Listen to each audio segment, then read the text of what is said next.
That's a new one. Is it a new one? I think I heard it once. I don't know. Anyway, this is Adam Carolla. That is Dr. Drew. He's a board-certified physician and an addiction medicine specialist. The phone number is 1-800-LOVE-191.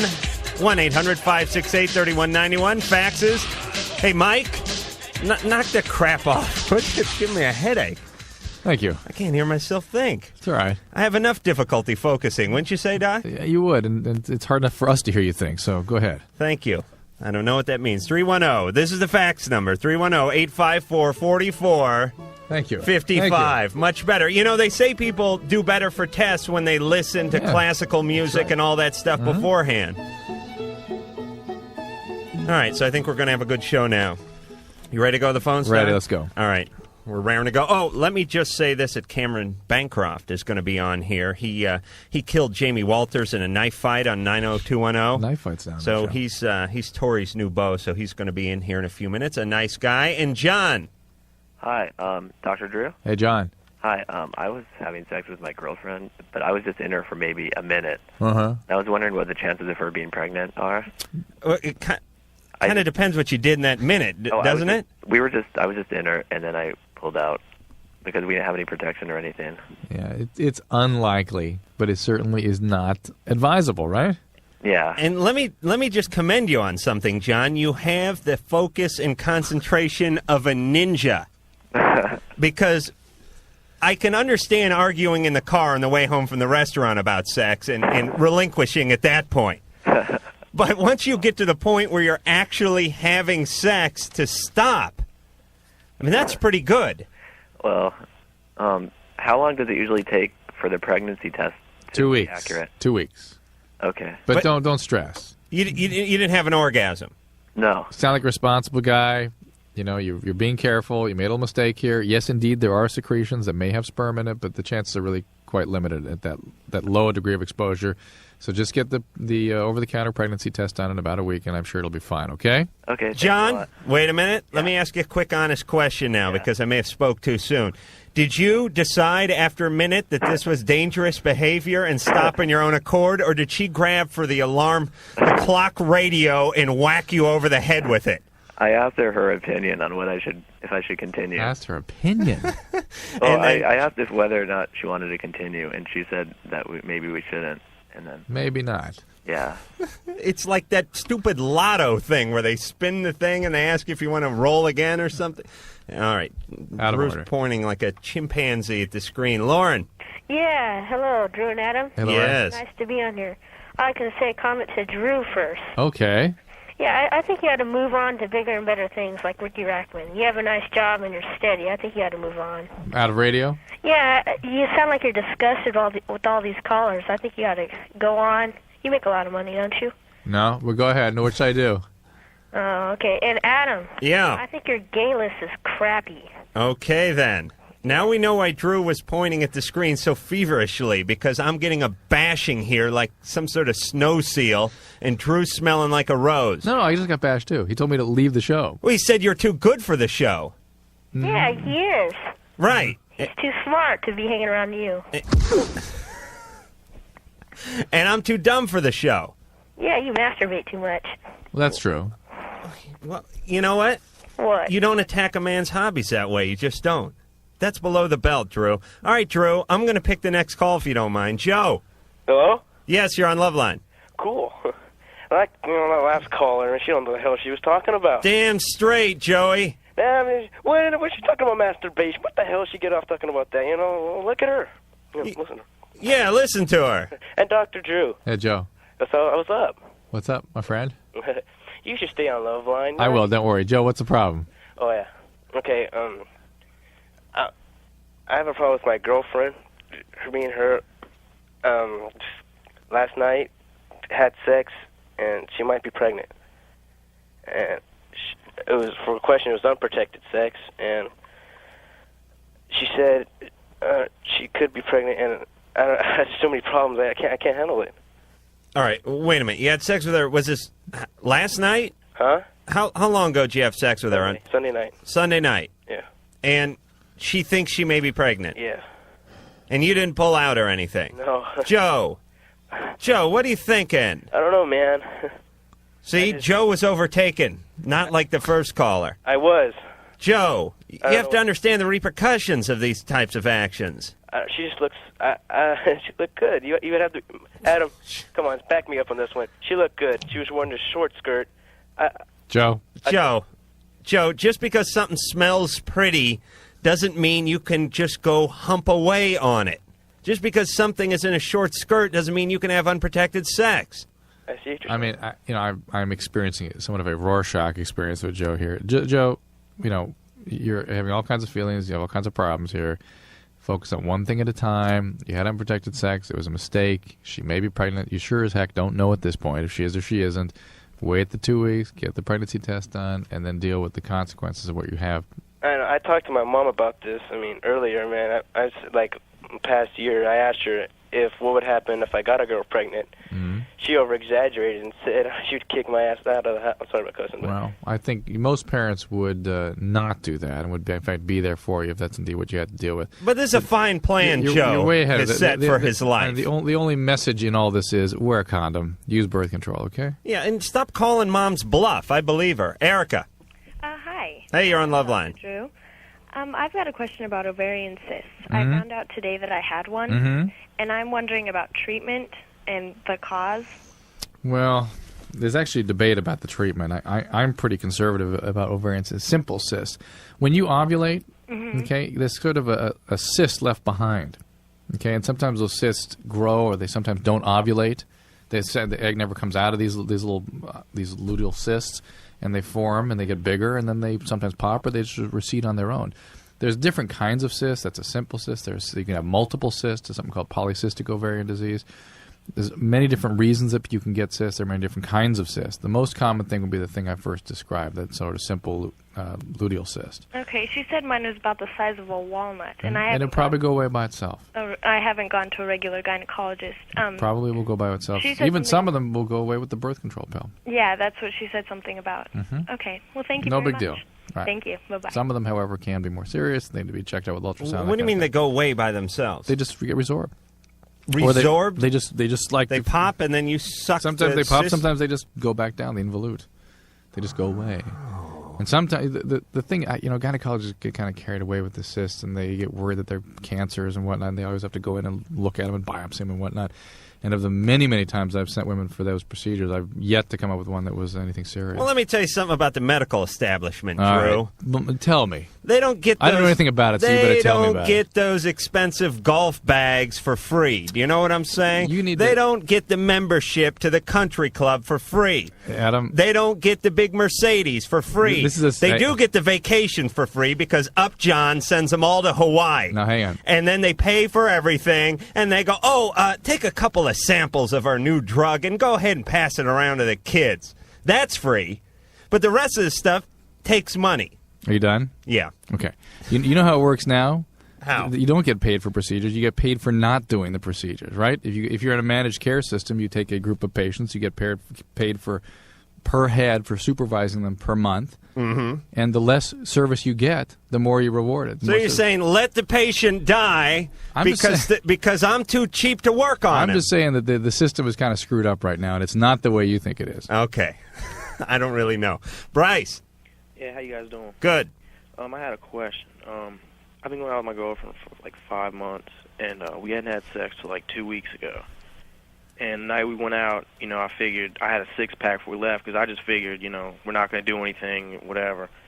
We ended up going back to my place, and about 15 to 20 minutes into it, she had this, she just started, flipping out.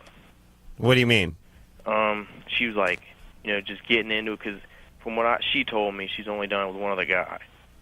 And you could just tell, she just started, really, just, grabbing on, just, gyrating around real bad.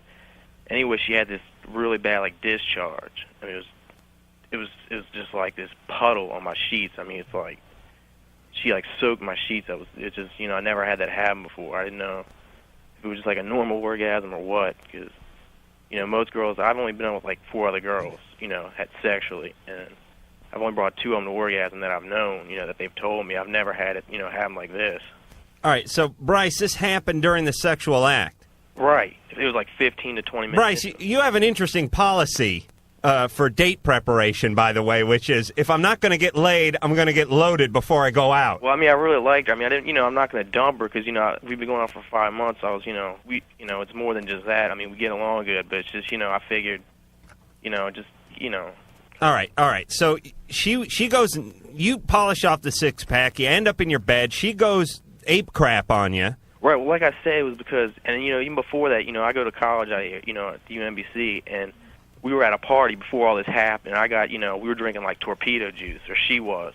What the hell is what's torpedo I don't know. juice? What is that? It's kind of like a homemade type of alcohol. It's like a White Lightning and Where are you? This is a UMBC. Where's Baltimore. that? Baltimore. Yeah. Baltimore. And I think that's she got really loaded. I think that's the reason we ended up back there. I feel I'm almost feeling kind of guilty, like I got her drunk to do it. All right, so what do you want from us? And I'm just Cameron, saying, hold on, Cameron Bancroft is here, and he's going to help out because I think he's had sex more recently than any of us. All right. Hey everyone. Bryce, He just wants to know if the large amount of fluid is normal, and the answer is yes, it's normal. Okay, thanks a lot. Wait. Do you want to know why or what it is? Yeah, what is it? I want to know. There's two possibilities. I mean, some women just produce a great deal of secretion from the region, and some women have what's called female orgasmic incontinence, and they urinate. Right. And I doubt that's what it is. He didn't sound like he was describing that, but it's normal either way. But could it be basically. that she hasn't had sex in so long that she built up please. this reservoir? You know what? That is a male thing. That men believe that's some kind of that's what happens to men. In fact, I mean, men get that kind of that way. Women don't tend to do that. All right, but I'm thinking a woman is a lot like a man-made lake, and there's a dam at the end. And if it just rains and rains and rains, and the snow melts and the snow melts and the snow melts, and the farmers never use any of that water for irrigation, eventually it'll start coming over the top. No, it happens with men, but it doesn't happen with women. Oh, really? I thought we absorbed our own. Well, but we produce stuff to the point that it becomes Okay. All right. backed up. I'm bored with my own analogies. Cameron? How you doing? Good. How you doing? I'm doing great, All right, thanks. let's remind everyone where you're from. You're from 90210. That's right. You're Play Joe Bradley. You're the new kid on the block. That's right. You're Tori's beau. Tori's boyfriend, Donna Martin's boyfriend. That's right. And you're both virgins. That's right. And you go to some god-awful fictitious college. California University. I don't even think I could have gotten to that one. Well, I mean, it's pretty tough. There's a lot of universities in California, and to find one that you can actually use the name for took some creativity. Yeah, I'll bet. Yeah, so California University was the creative measure that they found. Right, and they sort of tipped their hat to the whole Cal system that way. There you go. UCLA Well, it does gets take place in something, California. Berkeley. I mean, there aren't too many places named Beverly Hills that you could sort of get away with just coming up with a different name for university. And they filmed it all at Oxy. That's right. Occidental? Occidental. Yeah. I'm not a big college guy. and you play the star quarterback on the team. Right. The big Cal. What's the name of the team? California University Condors. Oh, that is an ugly bird. Great wings, ugly face. You know what a condor? A condor is like a beautiful woman with just a god-awful face. Just an incredible body, just all legs and boobs, and then just a huge nose and a big wart on their chin. Yeah, but it works for me. All right. It works for me. And they're endangered, I guess, so that may add to the drama somehow on the show. That's right. Now, how many episodes have you done? I've done over 15, I guess. The first one aired November 1st, so we're a few episodes ahead in filming, so I've probably done around the 15 mark. That have you're a That few have episodes aired. ahead, so like 13 have aired, or 15 have aired, and you've done right. like It's 17. been about 3 months since the first episode aired. And you got a good long contract? Yeah. Couple of years, I hear. Well, I mean, they've always got control of that, but I'm going to be on for a while. So you're not going to take like a cleat in the kidneys and be swept Oh, away? you never know. I guess that's up to the audience, you know. If they're hating seeing what I'm doing, then I'm off. Now, you've done a lot of other things we were talking about before this you've done. You're from Canada. Right. Everyone from Canada seems nice, by the way. Is that right? Well, thank you for that. Well, these on other- behalf of Canadians. Except for this Alan Thicke. Who's a friend of mine, easy. Oh, okay. Yeah. I've never met the man, I'm sure. A good guy. I'm sure he's good. And the other guy was okay. What was his name? What was Suzanne Summers' husband's name? Alan. Oh, boy. Everyone named Alan Alan. Hamill. Alan Hamill. Is everyone named Alan over there? No, not too many. funny. Cameron and Alan. That's right. All right, you're going to help us out on the phones? I would love to. All right, Drew. Drew's pointing like a chimp again. Sean. Yeah, how you doing? You're on Loveline. How you doing? Say hi to Cameron. Hey, Cameron. Hey, Sean, how you doing? Okay, yeah, I was going out with this girl this summer, and then we broke up, and then, like, a couple weeks later, her mom calls and, like, yells at me, "Don't you ever screw my daughter again." You know, I don't know what that was all about. But anyway, she could have just been doing a random blanketing yeah. through the phone book. When I have kids, I'm going to do it. As soon as my daughter turns 16, I'm just going to open the phone book and just go, "Don't you ever screw my daughter again," and hang up and just go right to the next one. Okay, but the reason I'm calling is she was reported missing, and the description was like, guy looked like me, but I hadn't talked to her for like a month. But when I heard this, me and her were pretty intimate and stuff, you know, and I didn't feel any bad when she was reported missing. I was wondering why. Why? Did you still have a relationship with her? No, but it was like, it wasn't like when the relationship broke up, it wasn't like, you know. So you didn't feel any remorse that she'd been kidnapped? Yeah, I know. Did you really believe that she was missing? I mean, that something bad had happened to her? There's posters. Yeah, I was thinking something bad happened to her, but... Has she been found since? Yeah, I think so, but just when I heard about it, I didn't... You sure it's not the fact that you sort of knew her and sort of... It sounds like she's a pretty chaotic person. Yeah, she's... And when she turns up missing, and think, oh, there she goes again, you know, she's pulling something. And I would imagine you might even experience some relief. Yeah. Wait a minute, no, Drew. Listen. Don't coddle Sean. I know, because I got the picture here. Okay. And it's not your ex-girlfriend's fault that she is this way. Something bad was happening to her in the home. It takes a lot for people to have to run away to the point that this kind of thing is happening. Some kind of serious abuse was going on. Is that right? Yeah. It wasn't too. That's right. And that creates a lot of chaos emotionally, and they conduct themselves in relationships with incredible amounts of intensity and chaos. And he probably thought, she's acting out again, and thank God I'm not a part of all that. Well, I thought she was abducted or something. That's what they led to believe, but he probably had a sense that it wasn't. Well, it was like they said the last person she was seen with. Was you? Well, it was a guy, you know. On a serious topic here, if I may, Polly Klaus. Yes. That guy who killed her in the woods, I can't recall the guy's name. I'm sure it might come into my headphones at some point, probably about an hour and a half or so, knowing our crack team. Just going to trial. I think it was like yesterday. But even still, maybe not, because they don't feel they can get a fair trial there and all this kind of stuff. Terrible. Fair freaking trial. This guy... Terrible. This guy, what? Say it again, Mike. Richard Allen. No. I don't think it was Richard Allen, although we will be sued from a guy named Richard Allen. But we broadcast up there. I mean, I am really disturbed. We're getting to the point now with our listeners, as the show has kind of moved across the country, that we're getting to hear more about abuse, and that's always been an important topic we talk about in this show. It's been in Los Angeles for many years, and we've talked about that particular topic over and over again. And I'm really affected by it. I mean, it affects me emotionally. I think we should just have a public draw and quartering of this guy. I mean, it's been a year and a half. He admitted to it. He led the police to the body. Yeah. And here's my take on leading to the body, by the way. Anyone who leads anyone to the body, guilty. I don't care if you just stumbled... Richard Allen Davis, I don't care if you just stumbled across the body. If you're camping, collecting butterfly specimens, you're guilty. You lead anyone to a body, guilt, we kill you there. Am I right, Cameron? I agree with that 100%, Adam. We're going to start a militia. All right.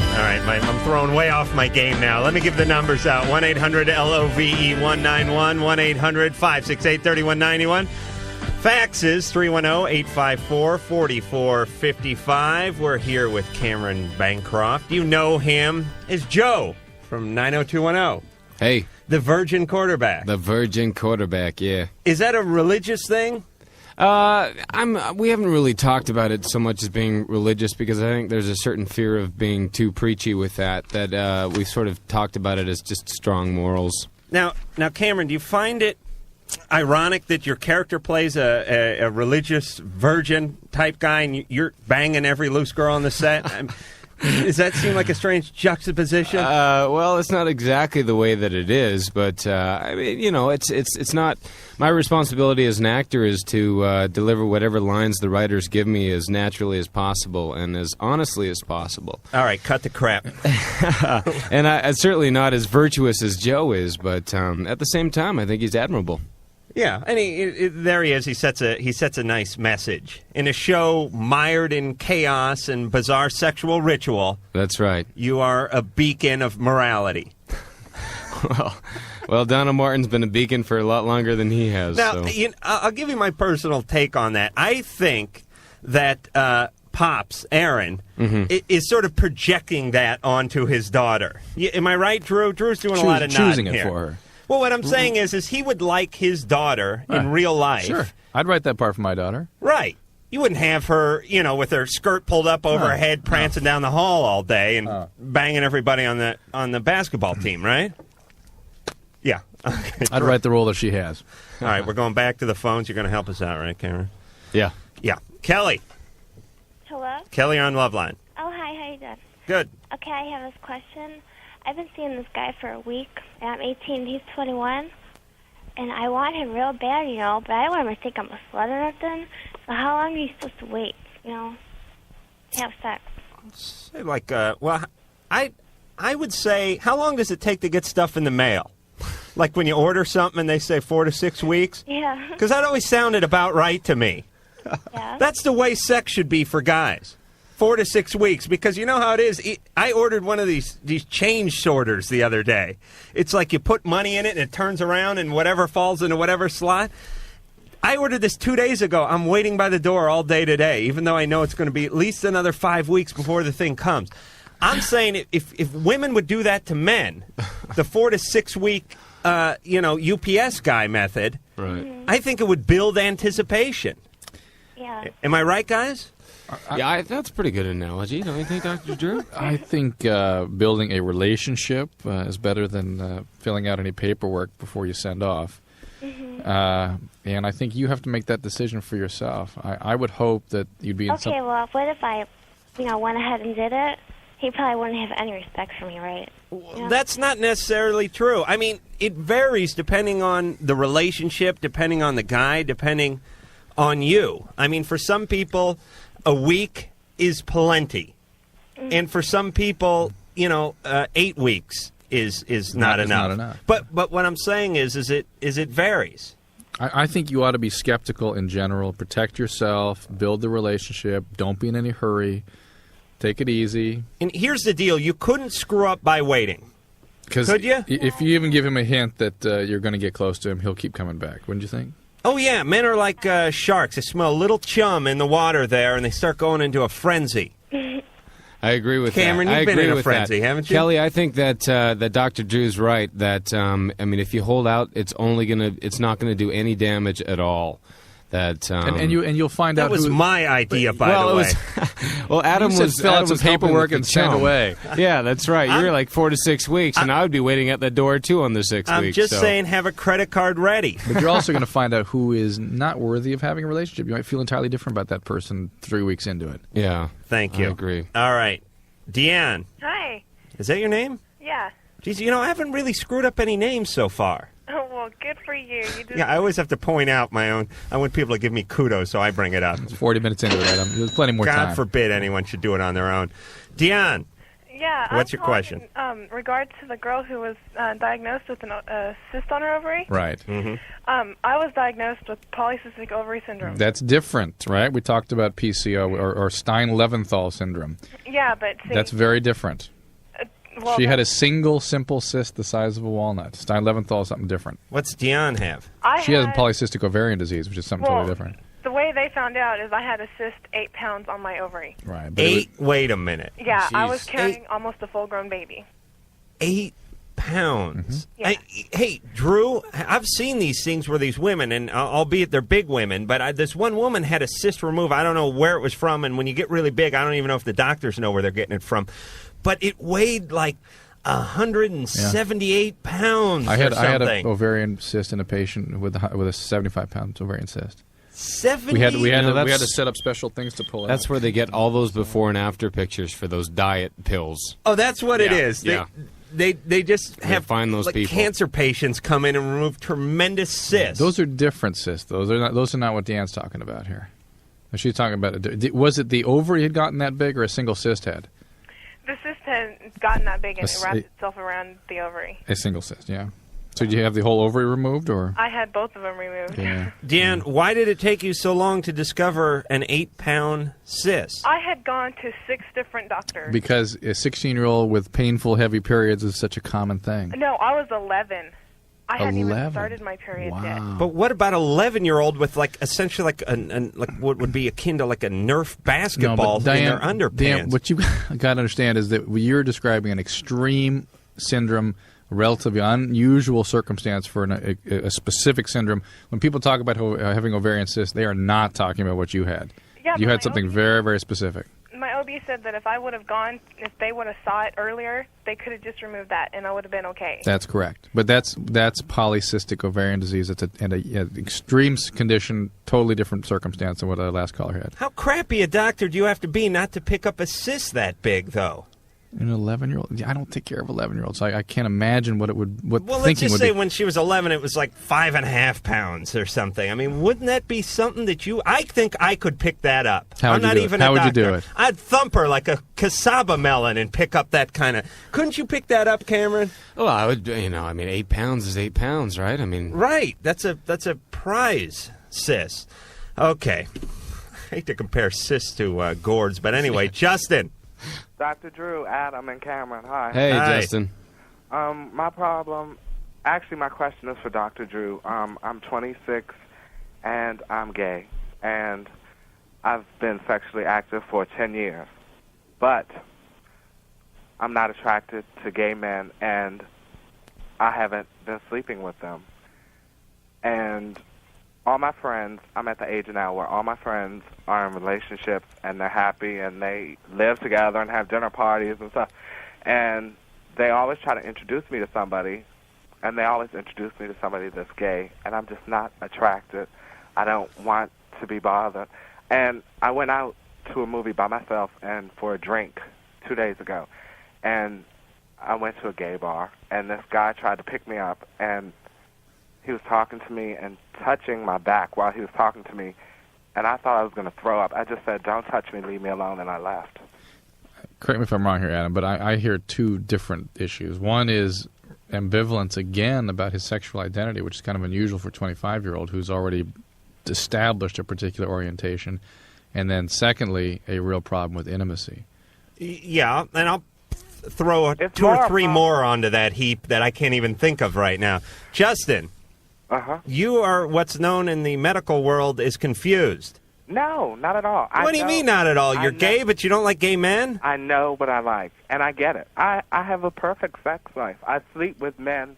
I mean, I have a few that I sleep with on a regular basis. But you How can't do be. you sleep with guys who aren't gay? What do? Just get them loaded and put a bra on or something? Hardly. But you can't be. You can't. Don't do that to your listeners. There Justin. are women that don't know that guys, a lot of guys, more than people think, sleep with men, and they don't want it to be known, but they do it. Wait, Justin, but don't confuse physical intimacy with emotional intimacy. Exactly, and that's my problem. That's what I'm saying. I need it. I need it. You need intimacy. Yes. But you're pushing it away all the time. Exactly. You need therapy is what you need. I mean, you sound really, you do. I mean, it's wanna not hear going my to. Story, Dr. Drew. I You- went to a therapist, and I ended up sleeping with him. Seriously, and Well, no wonder you. I mean, you're confused. You've been violated in many different ways. How can you possibly have trust and have an intimate relationship when you go to a professional and try to establish it, you get violated again? And your therapist wasn't gay? well, he's. That's the beauty of therapists, by the way. There's the policy. Bring them on. He was- I'll screw anyone. But Justin, this is married. He was married, but Wow. he's no longer married, and he's divorced. And this is now he's gay. This is now he's gay, and I see him sometimes, and he tries to talk to me, and I really don't want to talk. But this kind of ambivalence and chaos and poor boundaries and all is sort of. Just correct me if I'm stepping out of bounds here, but it's what happens when people get sexually abused when they're younger. So is that your history? Yes. Yeah. And so, Drew, you are batting 1,000 in the gay ballpark tonight, I must say. And He's a very smart man. it takes a long time to reestablish intimacy when you've been violated like that. You need to go back. You need to carefully research a good therapist, find one, stick with them for years before you're going to be able to have a relationship with that person. And how a therapist looks in a cardigan should not really be a factor when it comes to researching a therapist. Am I right, Drew? You're right. All right. So, in summary, he was screwed over. He was molested. Yeah. He's having ambivalent feelings now. Right. And he can't have intimacy. He can't have intimacy. And it works the same in heterosexual relationships. You get Absolutely. screwed over, you get molested, you can't have intimacy in a heterosexual relationship. Am I right, Cameron? Absolutely.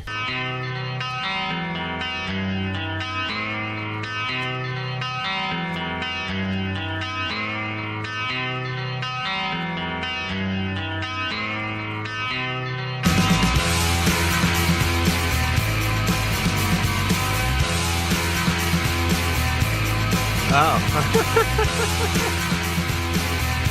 right. I guess if you're going to point frantically, I can talk, Mike. Phone numbers 1-800-LOVE-191, 1-800-568-3191. Faxes coming our way at 310-854-4455. The name of the show is Loveline. My name is Adam Carolla. His name is Dr. Drew. He's a board-certified physician. And his name is Cameron Bancroft, and you can see him on 90210. And let's talk to Cameron for just a moment here. Cameron, you had another series about a year and a half ago we were talking about. Mm-hmm. Extreme. Extreme. Right. Now, I was saying this before. I'm going to say it again. Every 2 or 3 years, Hollywood thinks it's a good idea to take a bunch of good-looking kids, put them in tight snowsuits, and send them up on a mountain somewhere. Not quite clear what goes on because they're not like they don't have official capacities, meaning they're not like rescue guys necessarily. They don't work. They don't work for the FBI. They don't work for the police station. They just kind of rappel down a lot of stuff, and they like race on snowmobiles and stuff like that. Am I right? And get involved with one another. Yeah. Right. Yeah. And everyone's really good looking. Well, thank you. Because no great-looking girl knows CPR. I want to straighten Hollywood out right now. If you collapsed at a Hooters because you got like a chicken wing lodged in your wind tunnel or something, that would be it. You would die. They would have to find a fat, ugly guy to give you a Heimlich. Otherwise, you'd flail around like a carp. Dr. Drew, can you speak up on this one? I don't know that he's not right. Thanks for that. Drew, pigeonholing the good-looking women. Geez. So that lasted for like... Didn't last a long time, no, and that was fun. I mean, we had a lot of fun, but it's real tough getting a new show off the ground, and I'm having a lot of fun on 90210. And you do movies, right? Goes well. You do feature films, right? You were telling me about something called Sleeping Together. Sleeping Together, which is a romantic comedy that I did finished actually right before I started 90210. And that's where they pay you to have a threesome with a couple of ramp models. Yeah, they did. Isn't it absolutely bizarre? And everyone's now. I want to know because I've always wanted to. Is everyone nude? Everyone like totally nude, or they have like socks and things? I definitely had a sock. I called it a banana hammock. Oh, you had but it wasn't like a Red Hot Chili Peppers type of tube sock thing, was it? Wasn't much more than that.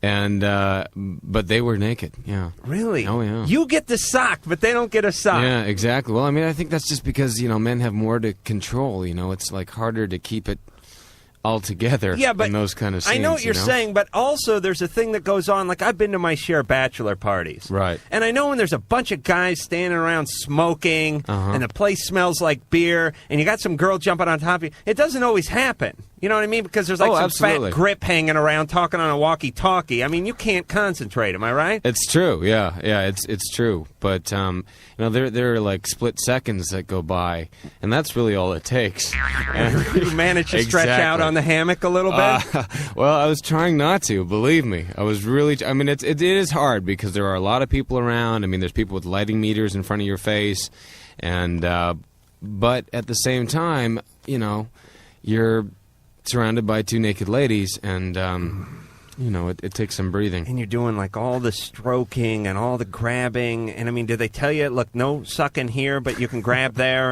Was there rules? Well, I mean, as far as working with actresses in that sense, you really have to kind of develop this sense of trust, and that, no, as an actor, you probably wouldn't want to do something that was going to make someone feel uncomfortable. Right, unless it felt really good. Well, and then you're looking at a lawsuit down the road, so...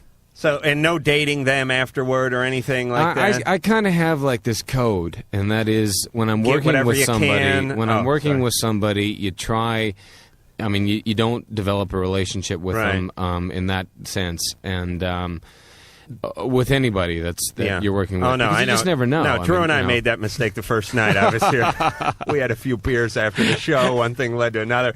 But I think we got to... sometimes he comes in with a puss on, and I'm wondering. But I think we have that straightened out. Don't we, Drew? It's a code. Drew, you're looking like you want to read something. You don't seem to be making eye contact with one another either. Well, we're very uncomfortable. Okay.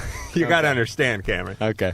Drew, he's still kind of mad at me. Drew, you want to take a call and then... No, because this is a lovely letter, actually, that not a pleasant letter, but a letter from a lovely girl that sort of addresses these abuse issues. We've been talking a lot about that tonight, and this is a young lady named Heather from Lancaster, Pennsylvania, who is being abused by her alcoholic father, who's physically and mentally abusing both she and her mother, and she's cutting on herself, and she's been suicidal, and she's having all kinds of acting out behaviors that sometimes come out of that kind of a family system.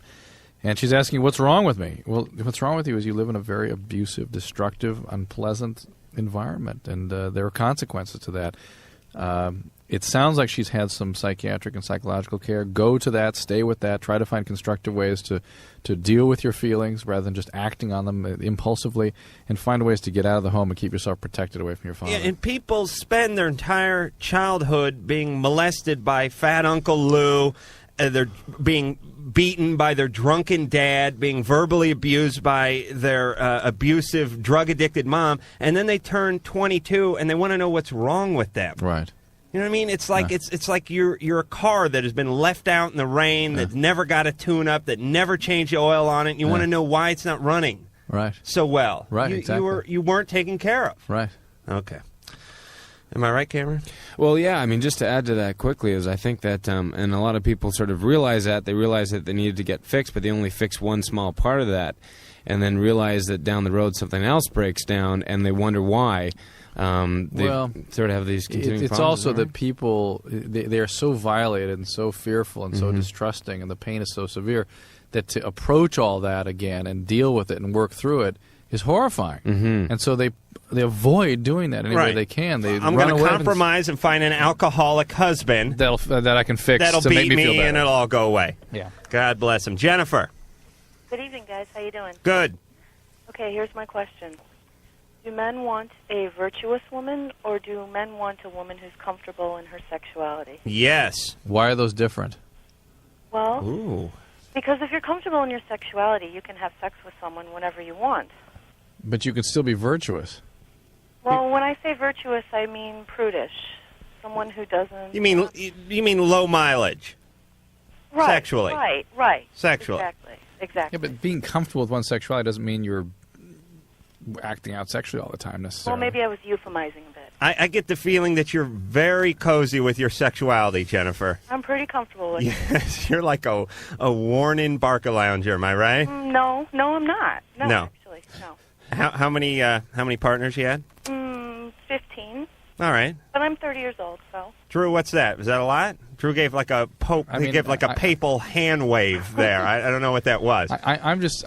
It's so funny how people draw their own conclusions about what is or is not virtuous. Well, you've got the conception in your own mind that you're having too much sex or not having too much sex, right? Right. I mean, your sense is that you've had a lot of sex. No, I have not had a lot of sex. Okay. So you're the other side. Right. Here's what guys want. Cameron? Okay. Boy. I'm one of those guys who is really sort of fearful to go into those waters of, how many partners have you had, because that really doesn't necessarily make a difference to me one way or the other, because I think you have to be mature enough to know that, that someone's going to have a past one way or the other. So, I mean, I don't know. I mean, the fact is, though, if you have to hear about it, suddenly it does matter to you. Well, I'm not saying it's necessarily something you have to hear about. That's right. It's just that there exists this sort of double standard, and guys can Well, go out, listen, no, there are. I swear to you, and it matters to me, and I'll admit that. And I'm not proud of it. It's an insecurity. It's not that anything's wrong with the person. And if it's excessive, yeah. I mean, if you don't want your partner to be with 200 people before they got to you, because that smacks of something wrong emotionally. Right. And we don't want to give blanket statements here, but here goes my big comforter that I'm laying across the United States. If someone's been with 200 people, maybe something's up psychologically, more than just a sexual appetite. Right. You know what I'm saying? So that an alarm bell would go off in my head. But I've had my roommate Ralph. Ralph, I would say to him, Ralph, you don't care? No. What if your girlfriend slept with your best friend? If she's faithful to me and we have a good relationship, then that's fine. And I could never figure out whether he was nuts or the most sane man on the planet. Most guys, it matters to a degree. But who is going to tell you whether or not they had sex with 200 people? I mean, come on. Oh, believe me. Are they going to be telling you the truth? And do they actually tell you the truth about every little one-night stand if there was a possible, So you're saying if it was 200, are the probably numbers 400? correct? Yeah, I mean, basically, it would upset me if I was going out with a girl and I talked to 3 or 4 guys that said, hey, you know what, I'm seeing Jane. And they said, yeah, you know what, I went out with Jane for a while. It was, it was pretty damn right. good. You don't want any family members. You don't want your brother going out with them. You don't want your best buddies going out with them. After that, figure out if they're in their mid-20s or late 20s or whatever. They've had multiple partners. Get over it. As long as they're true to you and they don't have any diseases they're passing on to you, then just enjoy them. Yeah. Okay. Let's all be men about it. Molly. Hi. You're on Loveline. How are you guys? We're good. I'm hot, actually. And by the way, we avoided the whole double standard question, which is what her reason for calling was. Oh, it was? Sorry. Yeah, how many partners? Boy. Now, guys can have lots of partners, and it doesn't seem to be any big issue. Right. Well, we're men. Oh, okay. All right. Sorry. Are you ready for my problem now? Hit us. Okay. I'm 20 years old. I'm fairly intelligent. I think I'm good looking. All my friends are guys, but none of them seem to be, I don't know, nothing ever happens. They just stay friends. I can't seem to get a boyfriend. You can't get a boyfriend? No, every guy that I meet, we just end up being friends, and I think I may know. You're fat. You're overweight. Yeah. I think Drew may have hit on that. Drew, why do you put those drops in? I'm gonna go take them off his board and burn them. I'm gonna do that. And let me just say something, Mike. Mike, the engineer. I don't want to be insulting, but Mike, you got a little beer gut on you. I wouldn't call you a fat guy, but you fill out a T-shirt pretty good. No need to do the fat sign, by the way. You could just stand up and grab your own gut. Oh, Mike just told me to F off. I think we got about 30 seconds. What's the question? Why can't she find a boyfriend? She has lots of guy friends. Her friends have boyfriends. She has a bunch of guy friends, but no boyfriends. Some people, and Cameron, you jump in anytime here. Okay. Some people don't have a lot of girlfriends. I never had a lot of girlfriends. Did you have a lot of girlfriends? I mean, no, girls. I never dated a lot of girls. But did you have a lot of friends that were women? Yeah, I did. Okay, so that's like Molly. Right. Some people just go from one to the next, and some people maybe it's just because you're selective. It usually has the only people who make moves on me are migrant farm workers and rednecks. So why don't the guys that she wants? You're saying they don't need love too? I'm just saying usually when you get something, it's what you wanted, even if you don't think it's what you wanted. When you don't have a boyfriend, it's because you didn't want a boyfriend on some level. If you really wanted a boyfriend, if every fiber in your body wanted a boyfriend, you would have a boyfriend. I think that there's also, you may have to give them like a little bit of a signal, a little bit more of a flirtation than than what you're doing. Right. I can't flirt. You can't do that? Well, maybe that's a little bit of the problem. We're not saying very uncomfortable doing that. We're not saying stop wearing panties. Have you ever had a boyfriend? Yes. Okay. I've had 2 or 3 real serious boyfriends over the years. All right. Right now, nothing. Right. Yeah. All right. So you're going through a little dry spell, but soon the glacier will melt, and it will be a flood of men. We got time to go to a quick call? Do one real quick. You want to do one? Yeah. One? Yeah. Lynn. Hi. Wow. What's going on, Lynn? Lynn. Hi. You're on Loveline. I was wondering, this is for the doctor. Uh-huh. I've had discharge since the 5th grade, Uh-huh. and I've recently turned 18, but I'm still a virgin. Uh-huh. I was wondering if I should go to a gynecologist. Discharges are normal, okay? Some women have heavier, some people have very minimal discharge, but they are always normal. They tend to come around the time of your period, right? I've had it every day. Okay, but they still can be normal. Wait, every day since the 5th grade? Some Every people. day. So wait, a bloody discharge, brown discharge? No, it's Okay. just like either white or Okay, sometimes yellow. that may be just you. There may be a little vaginal infection. It could be a yeast infection. I'm guessing it is her. It That's could just be my a guess. normal phenomenon for her. But at 18, I think even if you're not sexually active, it's a good idea to begin regular pelvic examinations. Young people, Americans don't realize this, but young females get cervical cancer and die. If you're sexually active, your risk of that is substantially higher. If you have herpes, if you have warts, again, the risk is elevated from those disorders. But get the screen done. Just have the pap smear done once a year, and that takes away the risk. It really does. Wait a minute. You've never seen a gynecologist? Oh, no. She's 18. I went, like, in 7th grade because my mom was concerned, and they diagnosed me with a yeast infection. Right. And I tried all the creams and all the antibiotics, but nothing worked. Get it checked out again. It may just be a normal discharge for you. We'll be back in 10. Kind of interrupted by the break there, but there are other bacterial causes of vaginal infection that actually can sort of come over from the other area there. There can be bacteria. Utah, right. And some women get recurrent infections from that area. Some women just have bacterial overgrowth in the area, and there's now some good creams to treat those kinds of infections too. So again, these needs to be cultured, looked at. These things are usually very treatable. What? Now, you're saying you shouldn't go to the gynecologist? She should. All right. No, wait a minute now. Let me finish. Before you're 18, unless you have a real problem, or what? I think at 18, definitely women should be getting yearly pap smears. All right. And that if somebody is sexually active, then whatever age they're becoming sexually active, that's the time to start. That's when it. All right, and that's when you should start going. Right. Do they have gynecologists that just deal with younger people?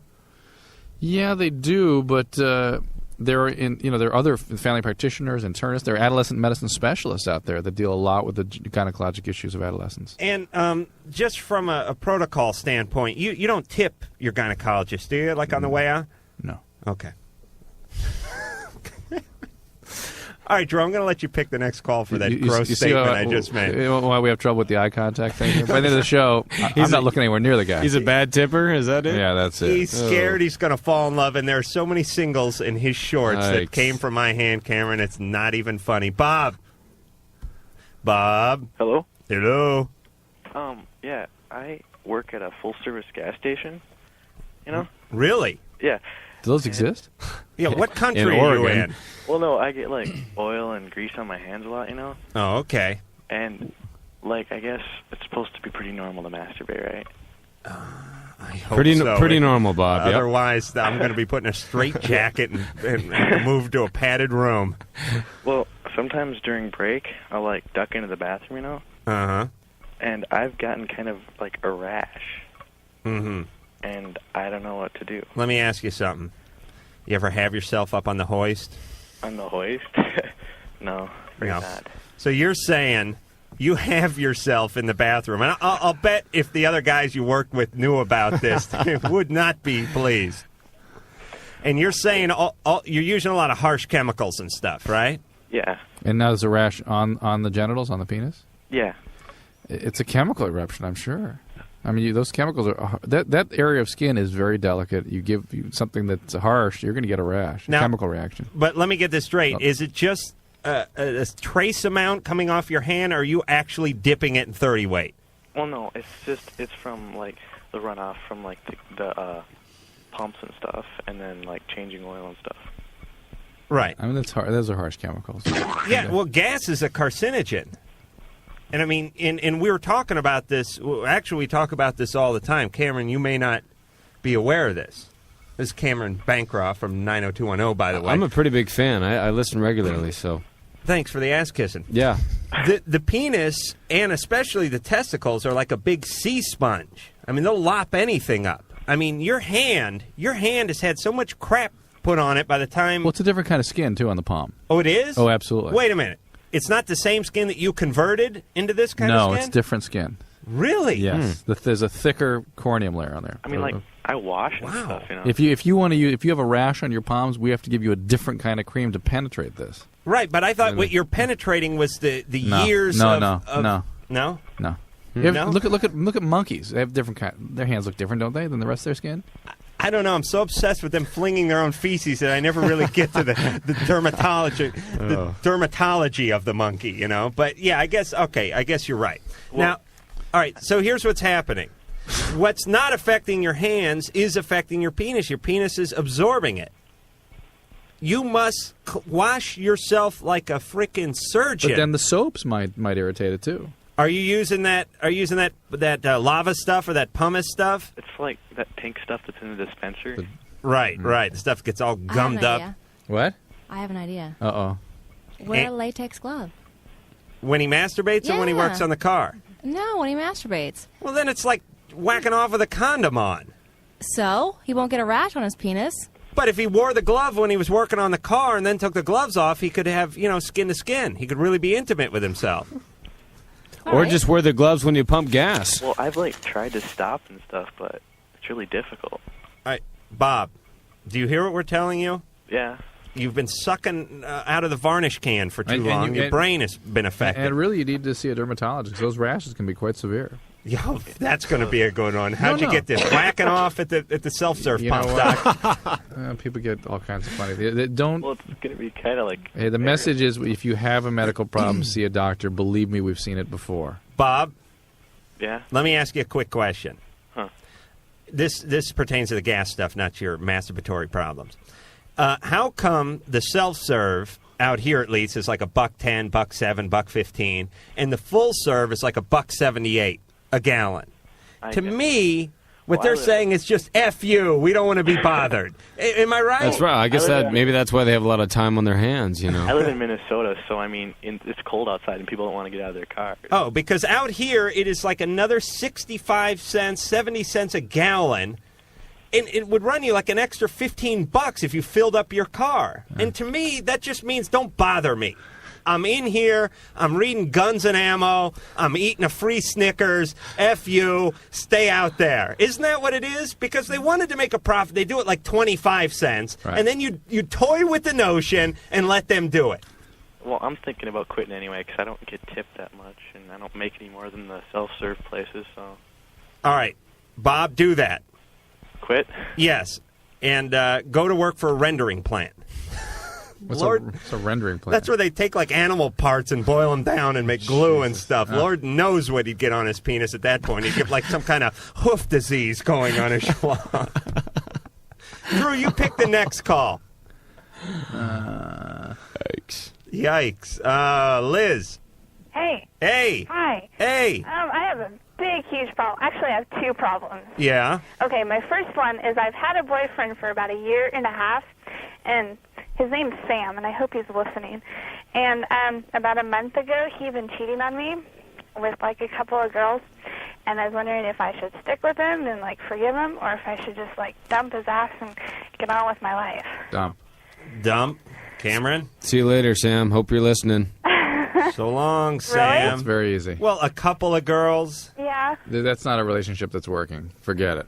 Yes. Find yourself a man that only cheats with one woman. You're better than that. Okay. Do you understand, Liz? One woman. All right. Yes. Well, that would be a step in the right direction. There's an eerie silence. It's not even here. worthy of a comment. Thank you. Amy. Hi. Hey. I have, like, a big problem. Mm. It all started about a year ago, and I, like, kind of called a radio station, and, oh, God, I hope he's not listening. But, and I started, like, talking to the DJ there. And I've been talking to him for about a year, and we're really, really good friends. But the problem is, I told him that I was 18. Uh-huh. And he's 19, and I told him the truth, and he doesn't care. But I kind of found out that he has, like, 10 years to live at the max, and I'm falling in love with this guy, and I really don't know what to do. Well, how does he have 10 years to live? What's the deal? Heart, too much stress on the heart. How did you find this out? What? How did you find this out? He told me. No. Well, wait a minute. If he's No. going to BS her, he'd say 10 minutes to live. How about a blowjob? I mean, I know the way guys work. There's no such thing as too much stress on the heart. There's no such thing. It's not for a 19-year-old. The only kind of stress they can deliver that's too much is IV cocaine. Okay? Okay, anyways. Well, wait a minute, Amy. This guy's 19. He's a DJ. He says he's going to die in 10 years. Maybe, well, she's probably misinterpreting his problem. He probably has like a bad valve or something. Who knows? Okay. All right, so let's just go along and say the guy's got some kind of heart problem. Yeah. Okay? Okay. Is he a weird color? I don't know. I've never seen him. Because a lot of times when people have heart problems, they turn weird colors, right, Drew? Kind of sallow appearing, yeah. Is he putting pressure on you in some way or something? Or No. All right, so what do you need? I need to know, should I try to ruin the friendship by telling him that I really like him and try to meet him, or what should I do? Keep it a friendship at a distance. Really? Absolutely. Oh. Yeah, you're too young. And this guy sounds like, he's throwing caution in the wind. He doesn't have too much time on the planet. Well, not even that. I've been around radio and how people interact with their listeners and stuff. And, okay. No, and these disc jockeys will sometimes strike up friendships with some of their listeners, and the listeners get the wrong idea, and they maintain the friendship because they're already involved in a friendship-type relationship with them. But believe me, a 19-year-old, fortunately, he's not going to jeopardize his position there. He's not going to break the law. He's going to remain a friend, and that's what he should remain. All righty then. Robert. Yeah. Hey, you're on Loveline with Cameron Bancroft. Yeah. Hey, Robert. I got a good question here. All right. Now, let's say there's a gal, okay, who's breastfeeding. Mm-hmm. And she took a pregnancy test. Would it affect her pregnancy test? Not that I'm aware of. Why? What's up? Oh, I'm just kind of curious. It can affect her ability to become pregnant. No, the pregnancy test itself. Breastfeeding, though, is a marginally effective form of contraception. That's kind of a nice little built-in nature thing. Yeah, that's right. So you can't have too many babies in a row. God is good that way. It's kind of like, you can't get the keys out of your car if the thing's still in drive. You know what I mean? It's a nice little extra. It's a built-in. It's a built-in. No charge. So would it affect it, though? Not that I'm aware of. Not that you're aware of. Mm-mm. Okay. What's going on with you, Robert? Pardon? What is going on with you and your girl who is breastfeeding? I pleaded the fifth. What? Pleads the fifth, he said. Yeah, he doesn't want to get too specific. Good night. Okay, Robert. Thanks for being a jackass. Heather. Hi, you guys. What's up? Good. Nothing. Fine. Thank you. I just had a comment for your last caller, Bob, or not the last caller, but a few callers ago. The gas station attendant? Yeah, if he works on cars and he changes the motor oil, he should know that the used motor oil is cancerous, and he probably shouldn't put that on his penis. Even if he washes his hands, it's still cancerous. It's probably not a good idea. Let me tell you something about guys, especially guys that work at gas stations, especially guys in their mid-20s. If you told a guy, you masturbate in the next hour, and there's a 65% chance you'll have a massive stroke, you know what their answer would be? 65? An hour? Still a good 35% chance I'm going to make it. Then again, I could wait another 58 minutes. Guys don't care about cancer at 25. Guys care about masturbating on the job. Cameron, seriously, I'll admit it. I have peeled a few off on the job site in my day. But were your hands clean, at least? Yeah, I mean, I was a carpenter, so I may have had like some subfloor adhesive or some tree sap or something on there, which did kind of add to the whole mix, I got to tell you. But Cameron, let's say you're doing the threesome scene, you're wearing the banana sock on the schlong there, and now people say let's hour and a half break for lunch, and everyone else heads out for craft service, and you say, I'm going to be in my dressing room for just a couple of minutes. I got some phone calls to make. Yeah. No. I mean, it's borrowed wardrobe. Oh, right. Yeah, right. so you got to be thinking. They check that stuff with a black light at the end. Exactly. You definitely don't want the banana hammock at I don't know, some museum, Planet Hollywood, 10 years down the road if things go well. You don't want the hammock wrangler to have to fight it off to get it back into the trailer because it's clung to their leg. Some scene from Aliens. Nice. Heather? So if I meet someone, I should probably wash their penis before I, do anything with them? I would say it's a good idea. And either that or just ask, what's your occupation? How about putting a condom on it? There you go. Oh, that's something novel, Dr. Drew. Beautiful. And let me just say this again. I've been saying it once a week. I'd like the message to get out to the kids especially. I talc up before I leave the house, and I think women appreciate that. Cameron, you ever do that? Makes the room a bit smoky, though. But you got to cut down on the talc a little bit. Well, I'm not saying you put it on some hopper and dump it on yourself. It looks like San Francisco in here. You just, the fog's rolled into the bathroom. No, you see what I'm doing here where I hold the pants open a little and I just dump. Imagine a thing of baby powder in this pan. Right. And you just dump a little in there. Adam, that turned your whole damn life around. You found out about that about 2 months ago, and you've talked about nothing else since. I didn't even know about that. I thought the body lotion was just fine. No. Let me tell you, heat builds up down there. Little things. You'd be amazed what will cling to your nuts, by the way, over the course of the day. I'll come back, there'll be like a barnacle, a beer tab. I'm like, how the hell did that get there? Some sawdust. It's like a big magnet, your nuts. And I'm saying if you take the talc and you talc up before you leave the house, then you're fresh. And if you're not with anyone, then you're just fresh for yourself. And what is so wrong with being good to yourself? Nothing. That's I'm going to have to try that. Talc up. See if you can work it into an episode. Do you have much leeway? I didn't know you could get so excited and poetic about anything. Exactly. I really can. It's the beauty of me. The talking episode on a very special 90210. All right. We're going back to the reason this show was famous or is famous. Mike. Yes. You're on Loveline. All righty. Mike, do you talc up? Well, actually, that little subject there relates to my question. Go ahead. A little bit. I have a problem, Dr. Drew. Yes, sir. There is, whenever I wear a condom, if I use it semi-regularly, I develop, inflammation, redness. So you're allergic to latex, huh? Is it just the latex, or do you think it's more like the spermicide? Because sometimes I wear the ones with spermicide, and... Well, you're not really contacting the spermicide, though, are you? Oh, no? Well, it's on the outside. I hope you don't... Well, I mean, I guess some would get on it, wouldn't it? Or I'm sure a little bit, but you're talking about the entire length of the penis. You get a rash.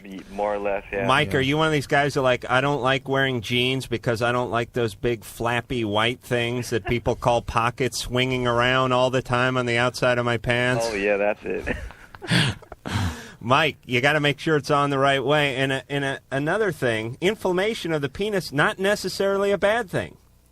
Oh, it was for me. How is it a good thing? It was a horrible. Well, I had a big scare one Did ya? time. Oh yeah, I had that same thing, Mike, and it is an allergic reaction. Yeah. And I think that you certainly have to try a different brand, but yeah, it's kind of freaky. Well, you can try a different brand, but probably you'll have to use animal skin, and you got to realize those are not a good barrier against the viruses.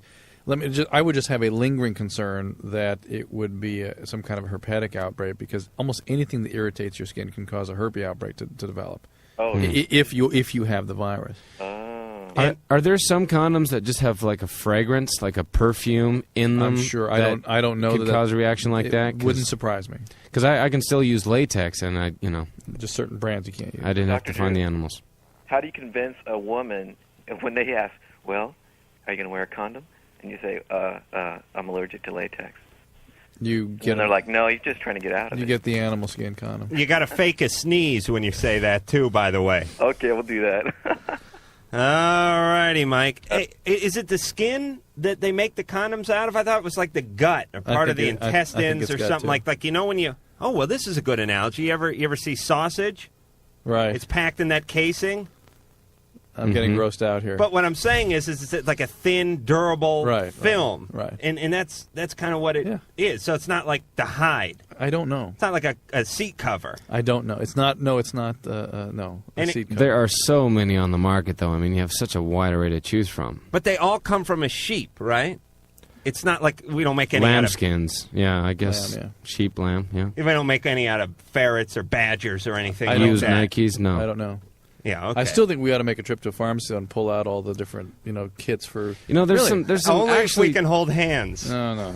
I have to say, this is something that I'm, very curious about. And now, there's all kinds of magazine articles and stuff where you can actually get some information about different condoms, and they talk about how they're made. And the Consumer Report does reviews on that. Absolutely. It's definitely not a bad idea to go and find out which ones you think would work best for you and what would be, especially if you have allergies. How would you like to volunteer for that patrol, though, on the Consumer Report? Because you've seen what they do. Like when they test a toaster oven, they'll drop an anvil on it or something and see if it still works.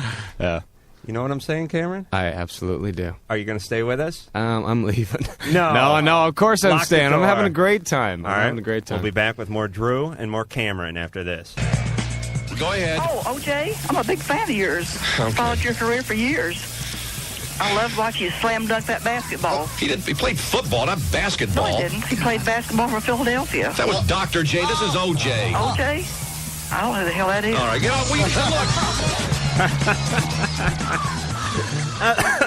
Oh, that was professional. All right, we have to credit KKBT for that little drop. I guess OJ was on the radio this morning. I think the man is going insane. It's getting to be like that Edgar Allan Poe poem, The Telltale Heart. Right. Where he killed somebody. Right.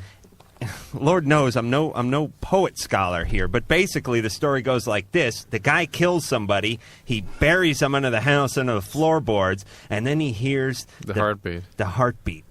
Boom, boom, boom, boom, much like that. And it starts driving him nuts. And I can't remember how it ended because I got the Cliff Notes and I think I spilled the beer on the last 6 pages. But the point is his own guilt is what...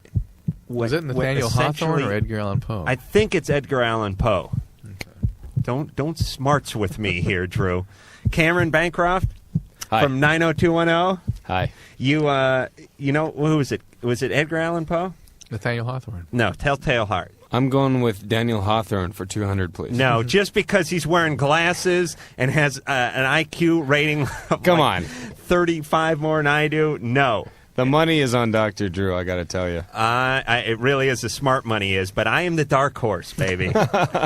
And I got to tell you... Nevermore. Nevermore. And speaking of the dark horse, that was OJ, by the way, who is going insane slowly, who's now saying that the whole murder thing is now a botched hit attempt by some kind of Colombian drug lords on Faye Resnick. Wow. And here's my one quick question for that, by the way. If they did botch that up, I'm sure word has gotten around to the point, even as far away as Colombia, that maybe that wasn't Faye who they hit. Right. So they've had, a year and a half to go hit Faye Resnick? Right. Why don't they hit her? Right. If they wanted to kill her that badly, why isn't she dead yet? And what did she do? A little coke on the weekends off some fat producer's chest or something like that? I mean, come on. That's the biggest line of crap I've ever heard. It's just played on a paranoid America who doesn't know the difference between smuggling 40 kilos in up your ass through the border every week and doing a couple lines on the weekend. Am I right, Drew? Actually, you're right. I am? Yeah. I don't know what to do now. I guess I got to leave. All right. Cameron? Yes. You want to talk about anything? Well, I'm just enjoying being here, really. God bless you. Everybody should show up with your attitude. You're a wonderful human. Things are going great on the show. Things are going great. I'm having a blast, yeah. Although Joe's having some heart problems right now on the show, so that heartbeat was sort of scaring me. You're... now, it should be scaring your agent, actually. That's right. I mean... Because when they start laying out you're having some medical problems, that means you could be cut. Well, yeah. I mean, your guess is as good as mine, and we don't know that far in advance what the storylines are. And but I really sort of thought it was going to be a nice way to sort of show a different side of Joe and how he deals with these problems, and when he's faced with something like this, how he's going to overcome it. Now, is it one of these things where football season is going on 12 months out of the year? I mean, you walking around with a jersey and a jacket and the whole 9 yards every day of the year? Actually, I really wanted to make sure that Joe didn't come across as just a jock, like that stereotypical jock. So he rarely is seen with his football jersey, and there isn't actually too much dialogue about football. But you did have Steve Young on the show. Yeah, we did. And he came on and he did what? One of those crappy cameo things? Well, actually, he was better than I thought he would be. He actually wasn't too bad at all. But, the interesting thing about Steve Young is that he hasn't done a lot of acting. And, he kind of came over to me and told me how nervous he was about doing these few lines. And it just struck me, here's a guy who's been on the field in front of, we're talking millions of people who watch the Super Bowl, who's making the plays and, doing all that stuff. And here he's nervous about saying a couple lines on a television show, which you would think is no big deal in that man's eyes. Right. But he's out of his element, and that always works that way. And speaking of cameos and acting, don't you think maybe you could pull a couple of strings and get me some kind of walk-on role there? Absolutely. I'd play like a guy who's down on his luck. Harry Boy, we call him, or maybe something. one of the girls accidentally walks in on you in the bathroom or something like that. It's like, oh, sorry. This week on a very special 90210. The girls have got a stalker locked in the bathroom.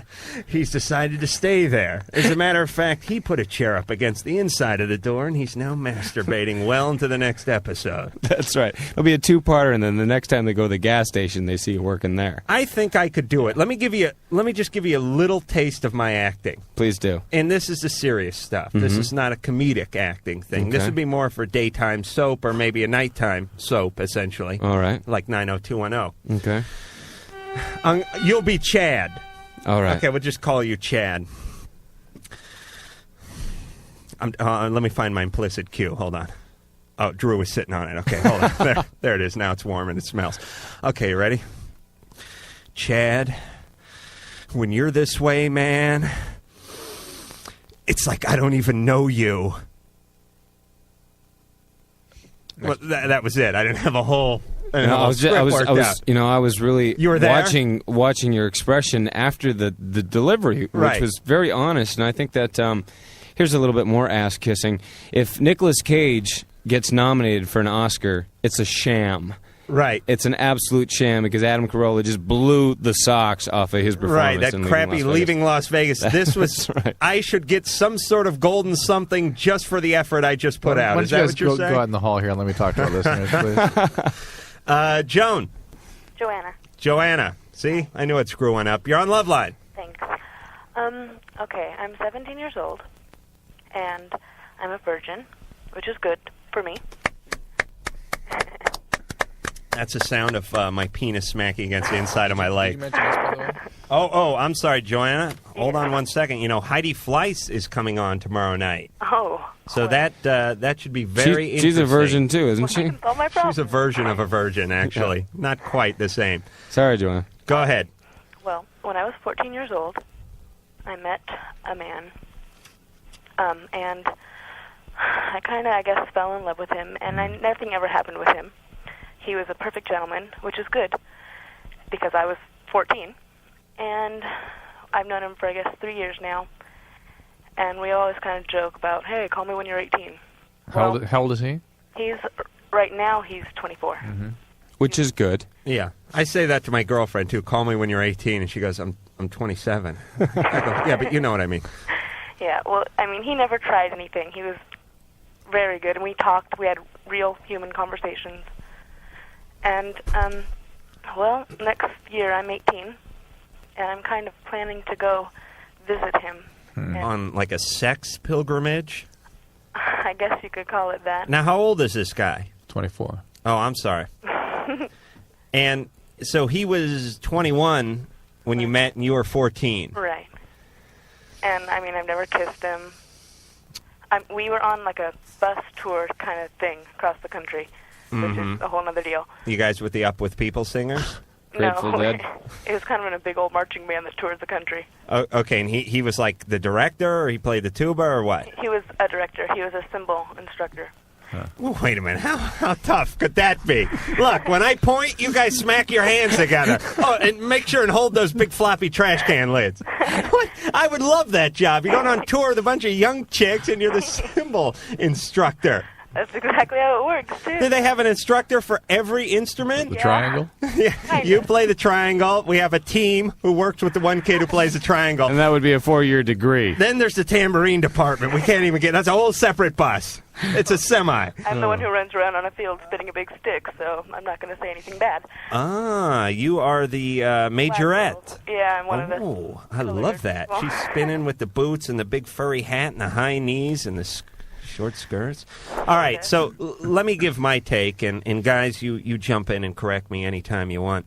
Okay. There's kind of a catch-22 here, because on one hand, the guy's a perfect gentleman. Right. The guy did not feel you up. He did not try to get you drunk. He didn't corner you. Exactly. He didn't come at you with one of the kettle drum sticks or something like that loaded one night when you guys were staying in some hi-ho motel in Baker. But on the other hand, he's sitting around kind of waiting on you like you're some sort of batch of beer waiting to get a good head on you. Or on him, as it were. You know what I'm saying?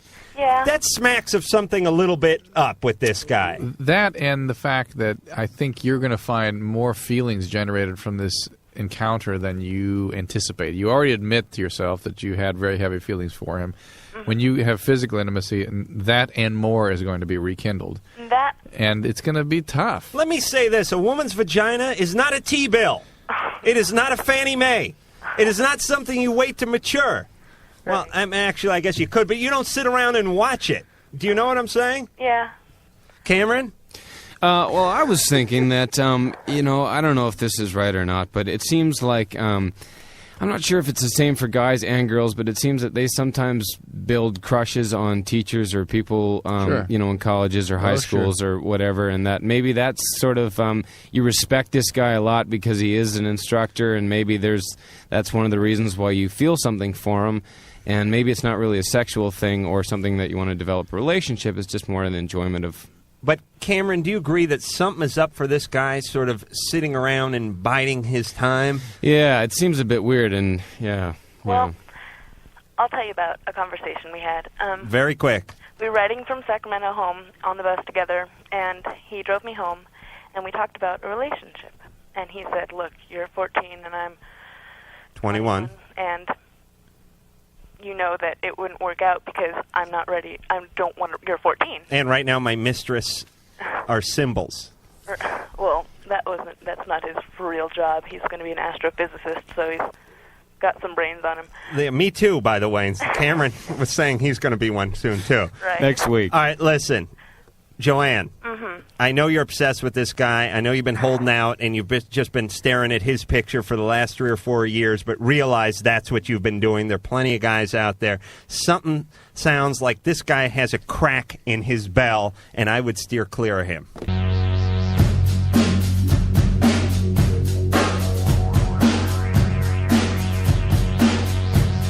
We're back.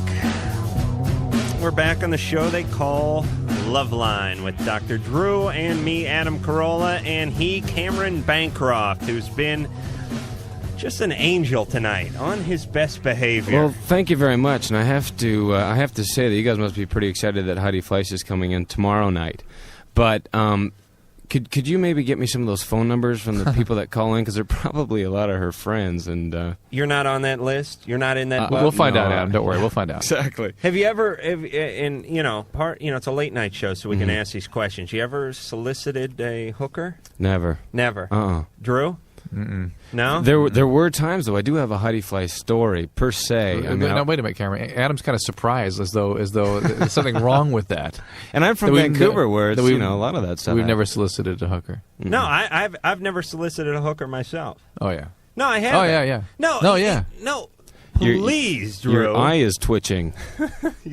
That's not the half of it, actually. And you're raising your hand like a school kid that's got to use the head. Have you ever paid for sex at all? Well, ultimately, yes. I mean, in the I'm form talking of with dinner. cash. I'm talking cash. You mean like... Not a date, not a movie. That would not be a that would dinner. be prostitution. He said. I mean, no. it could be, Adam. It could No. be like a girl says, will you buy me a drink? And the drink costs $150, and that would mean that it was really for more than just. Oh, yeah, I bought someone like a $300 daiquiri once, Yeah. and I guess that counts. Yeah. But it was a guy. No, I haven't. I do draw the line. Well, I don't know. My line is like the freaking Richter scale. It is all over the place because on one hand, I love to watch stuff. I love to get those bikini open things on the pay-per-view. I love to get the Playboy videos and the porno movies and all that. That kind of stuff's fun to me. I like to watch that stuff. Never done phone sex. Not interested. That somehow I need a visual, not into the prostitution stuff. Never wanted to pay for it. Never did the computer thing, although I attribute that to my inability to type more than my lack of libido. But I want to see somebody. You know what I mean? Cameron? You want to see somebody. Thank you. Drew, what call do you want? I love that. Mindy. Hi. Hey. How you doing? Good. Good. So, you want to hear it? Yeah, we're ready. Okay. I'm 23, and I have this boyfriend. He's really cool. I didn't want to screw anything up with him, so I feel free to volunteer information, about my past relationships and whatnot. I have to admit, I'm a lot more voyeuristic than he ever was. He's kind of like from the Cleavers. But, I don't know, I told him about some bisexual experiences, and now it seems he holds it against me. I don't know. We were talking about this earlier this evening, really. Right. Yeah, and he was sitting there listening to it, and I don't know. He'll joke around about it, and then I'll tell him, I'll talk about my past, like, oh yeah, I remember one time when I was hanging around with my girlfriend, he'd be like, well, did you kiss her? And I'm like, and I told him everything there was to say, but he still brings it up, and he still, and he'll joke around about it and stuff, and probably not a joke to him. No. Right. No, here's the mistake that a lot of women make, and again, it is not the woman's fault, but a lot of women think, I'm going to titillate this guy, I'm going to get him excited, and I'm going to tell him about a couple of fun experiences I had, once in camp, once on a ski vacation, once with a guy who was with the Serendipity Singers on the bus and the whole 9 yards. And it does titillate the guy that night. But then the next morning he wakes up and he looks at you and the phone rings and it's one of your girlfriends on the other line and he goes, what are you doing with her? And it has a sort of a backlash kind of thing. It comes back and bites you in the ass, like almost all information that's divulged in a relationship, by the way. From now on, just either nod or shake your head no. See, I don't want to lie to him. I don't want to, I mean, I told him, I was like, you can ask me any question you want, and I'll feel free to volunteer it. But I just, but right, it's just like I said, in past relationships, none of my boyfriends have ever known anything about this, and this is the first time I've actually, said, hey, okay, I've. I'll tell you, women and I'll tell you what a woman could do, what all women should do in this. And I'll tell you, I've been on the other end of this, and I would appreciate being straightened out once in a while, because here's what happens. The relationship, starts to mature. You get a month or two into it. You find that you like each other. All of a sudden, some, yearbook opens up and some picture slides out, or a few beers have been tossed back and a little information comes out, or phone rings and what have you, and something comes out. Right. And they find out, yeah, you had a lesbian experience once, maybe twice, whatever. Yeah, you had sex on a roller coaster with this guy. Yeah, you had an abortion. Yeah, you gave up a kid to adoption or whatever. Things come out. Right. And the guys hold it against you. And what happens is you get on the ropes. And the guy brings it up and he's sort of half kidding, but he means it, and you get defensive. The women get defensive, and they say stuff like, well, I was drunk. You got to understand I was really drunk. Or, hey, I was really young. You got to understand I was young, and I was drunk, and I'm not going to do it again. And here's what I suggest you women do, because I think men will respond to this. I think you say, hey, fat ass, even if the guy doesn't have a fat ass. That's the beauty of the term fat ass, by the way. You can use it for...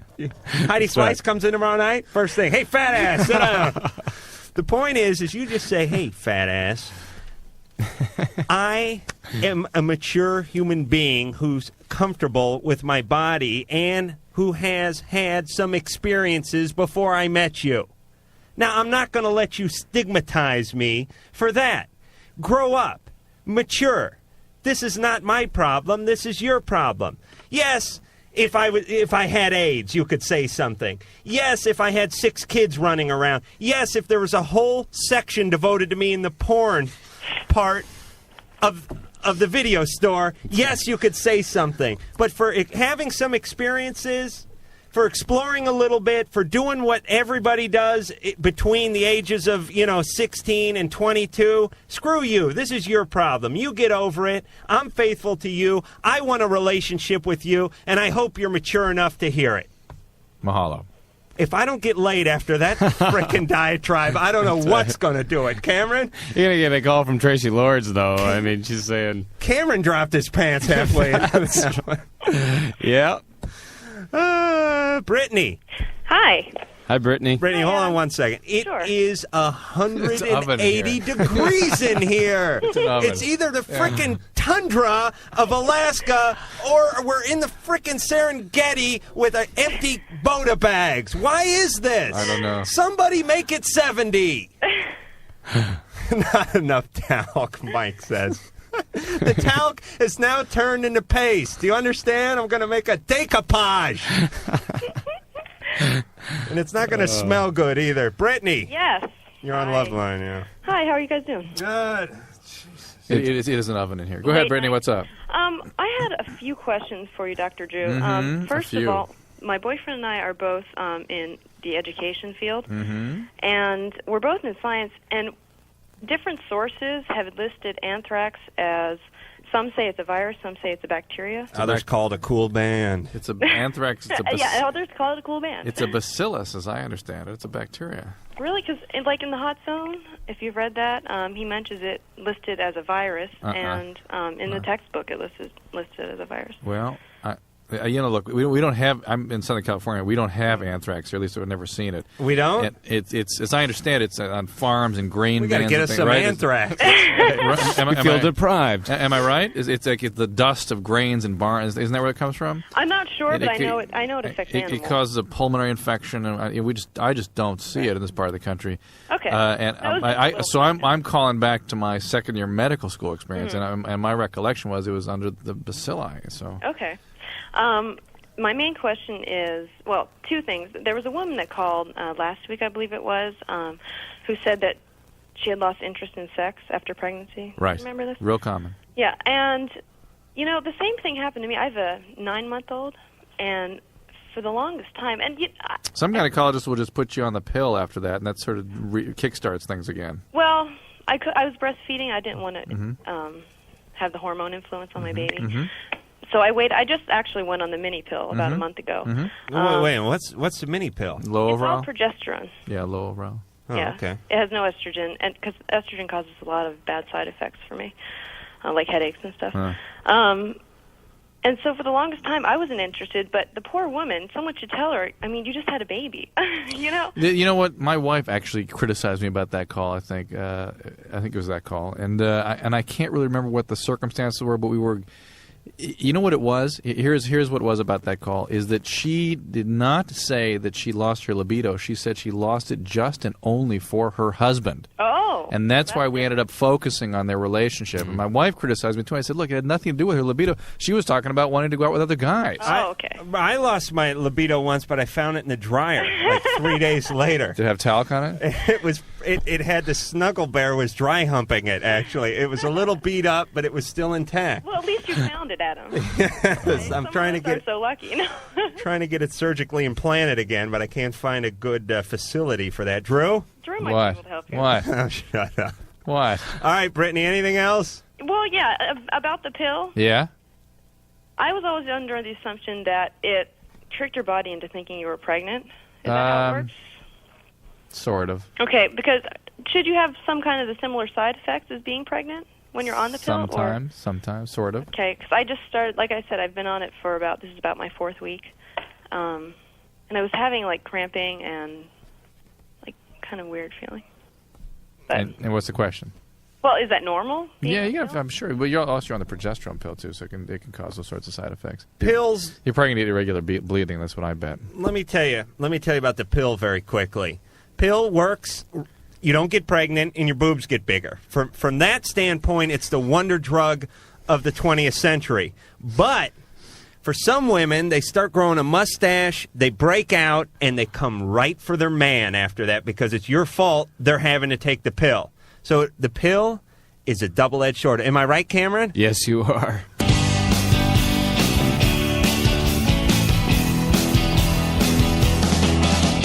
Well, normally I would give the Loveline phone number out at this point, but I'm not going to do it because we're no longer accepting calls for tonight. Although I will do it because people are going to want to call tomorrow night because they certainly aren't going to want to miss tomorrow night's show because we have the one and only Heidi Fleiss. Talk to her while you can.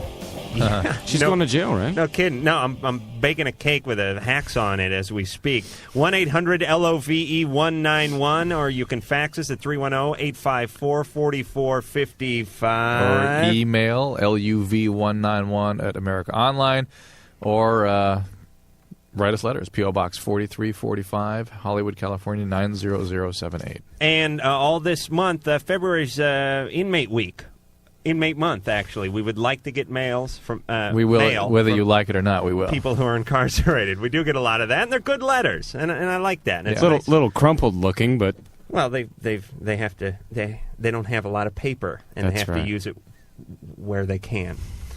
Cameron Bancroft is a voice that's distracting me to my right. That would be to your left if you're facing the radio. To my left, that'd be to your right if you're facing the radio, is none other than Dr. Drew. We had a fun time tonight. Certainly did, yeah. Thanks for having me, you guys. You are welcome on Enjoyed anytime, myself. even when you get huge and we have to beg you, when we have to send over a couple fluff girls and a pound of cocaine just to get you on for 10 minutes, we still will do it because you're such a fantastic guest. Well, thank you. And we can find Cameron on 90210, which That's is right. on at 8 o'clock on the Fox Network at, was it Tuesdays? Wednesdays. Wednesdays, I mean. Yeah. No, I do like the show. And you are Tori's beau. That's right. You have some problems with your heart, so we'll Have see if some we problems can with the ticker. work that out. Yep. And you have any movies or anything coming up you want to plug? Nothing really. No, there'll be a film coming out in the spring, but I just don't know exactly when it's going to be released yet. But it will be out. Romantic comedy, Sleeping Together. Is it true that you're starring in a blue movie called Banana Hammock? We're actually now filming Banana Hammock 2. The first one was such a big success. I'm sure it wasn't that big, Cameron. No. I think we made the same joke twice there, by the way, which is Yeah. okay at this hour because I know it's late and a lot of the listeners are starting to nod off, especially after hearing me drone on for the last 2 hours. Yes. But there are people we'd like to thank because we don't do this show alone. We would like to thank Roy Clark and his and his pickin' buddies for playing the banjo in the background. When we thank Lori, the beautiful phone screener. When we thank Sherry, the beautiful phone screener. When we thank Scott, the semi-attractive male who's back in the K-Rock studios pulling it all together. When we thank Ann, the lovely, vivacious producer. What's your take on Ann physically, real quick? Very attractive lady. Yes, Yeah. very attractive. And speaking of attractive women, we would like to thank Engineer Mike for doing a superb job. Until tomorrow, I am Adam Carolla. I am Dr. Drew. That is Cameron Bancroft. Don't miss Heidi Fleiss, and we'll see you tomorrow. So that's it then. The opinions expressed on Loveline by Adam Carolla, Dr. Drew, or anyone are not necessarily ours. Be happy. Be happy. Happy, happy, happy. Loveline's producer is Ann Wilkins. Thank you.